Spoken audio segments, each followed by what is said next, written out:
Corona के बढ़ते case को देखते हुए केंद्र सरकार ने अलर्ट जारी कर दिया है। केंद्र सरकार ने सभी राज्यों और केंद्र शासित राज्यों को अलर्ट किया है।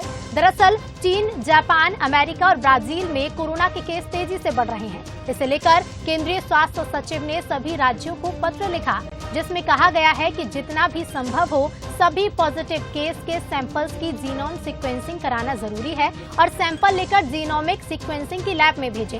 हालांकि दुनिया भर में जहां कोरोना के केस बढ़े हैं, तो वहीं भारत में एक्टिव केसों की संख्या में तेजी से कमी आ रही है। फिलहाल पूरे देश में कुल 3,490 एक्टिव कोरोना के केस हैं।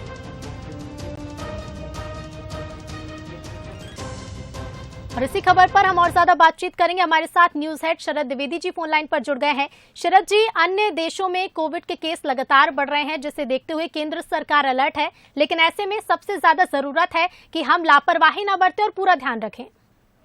यही सबसे बड़ा मंत्र है, क्योंकि अमेरिका और चीन में तो स्थितियां बहुत भयानक हैं और जिस तरह से वहां पेशेंट्स बढ़ रहे हैं और डेथ रिपोर्ट्स भी हो रही हैं बहुत तेजी से, वो फिर विश्व के लिए चिंता की बात है। क्योंकि चीन एक व्यापारिक देश है और यही वजह है कि वहां दुनिया के हर मुल्क से लोगों का आना जाना बहुत ही सघनता से होता है। और अभी जो केस बढ़ने की चीन में वजह बताई जा रही है कि वहां जो बहुत ही जीरो टॉलरेंस पॉलिसी थी, वो लोगों के विरोध के चलते उसमें ढिलाई बरती गई और ढिलाई बरती गई तो फिर कोरोना के मामले तेजी से बढ़े। और जीरो टॉलरेंस जो कोरोना को लेकर चीन में था, उसकी वजह से लोग अपने घरों में कैद रहे, तो वो कोरोना से बचे रहे। तो उनके भीतर जो एक नेचुरल इम्यूनिटी डेवलप होती है, वो भी डेवलप नहीं हो पाई। तो इसकी वजह से भी वहां पर ये चुनौती है। और 80 साल से अधिक उम्र के जो बुजुर्ग हैं वहां, उनमें वैक्सीनेशन का प्रतिशत 60% के आसपास है। तो ये तमाम वो कारण हैं जिनकी वजह से चीन में ये स्थिति बनी है। अमेरिका ने हमेशा ही कोरोना को लेकर एक अलग एटीट्यूड रखा है, जिसमें बहुत सख्ती कभी भी नहीं रही है। भारत अपने वैक्सीनेशन प्रोग्राम की वजह से बचा हुआ है, लेकिन जीनोम सीक्वेंसिंग बहुत जरूरी है कि जितने भी दुनिया में अब तक कोरोना के वेरिएंट मिले हैं, वो सब भारत में पाए गए हैं। तो हमारे लिए यूं कोई चिंता की बात नहीं है।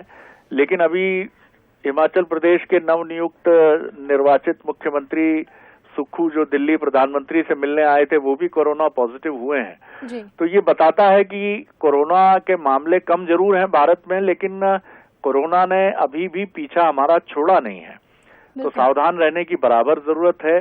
और खासतौर से उस तबके को, उन स्थानों को, जैसे इंदौर है मध्य प्रदेश में, गुजरात में जो व्यापारिक प्रमुख सेंटर हैं, सूरत है, बड़ौदा है, अहमदाबाद है, और इसी तरह और भी देश के जो राज्य हैं जहां व्यापारिक गतिविधियां हैं और जिसके चलते चीन और अमेरिका आना जाना होता है, वहां हमें सावधानी बरतनी होगी और ये बहुत जरूरी है। बिल्कुल शरद जी, बेहद जरूरी है, क्योंकि कोविड कम हुआ है लेकिन अभी पूरी तरह से गया नहीं है। शुक्रिया आपका हमसे जुड़ने के लिए और तमाम बातचीत के लिए। तो पूरे देश में फिलहाल कुल 3,490 एक्टिव कोरोना के केस हैं और इसे देखते हुए अब केंद्र सरकार ने भी अलर्ट जारी कर दिया है। राज्यों को तमाम निर्देश भी दे दिए गए हैं।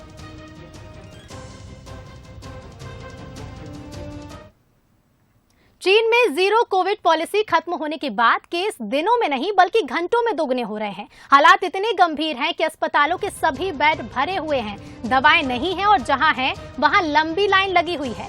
बीजिंग में शमशानों में 24 घंटे अंतिम संस्कार किए जा रहे हैं। अंतिम संस्कार के लिए वेटिंग 2000 तक पहुंच गई है। अमेरिकी साइंटिस्ट एरिक फेगलडिंग ने चीन के चौंकाने वाले वीडियो शेयर किए हैं, जिन्हें देखकर पता चलता है कि हालात कितने चिंताजनक हैं। उन्होंने कोरोना पर बड़ी चेतावनी देते हुए कहा है कि 90 महीने में चीन की 60% आबादी और दुनिया के 10% लोग कोरोना से संक्रमित होंगे। साथ ही करीब 10 लाख मौतों की आशंका भी जताई है।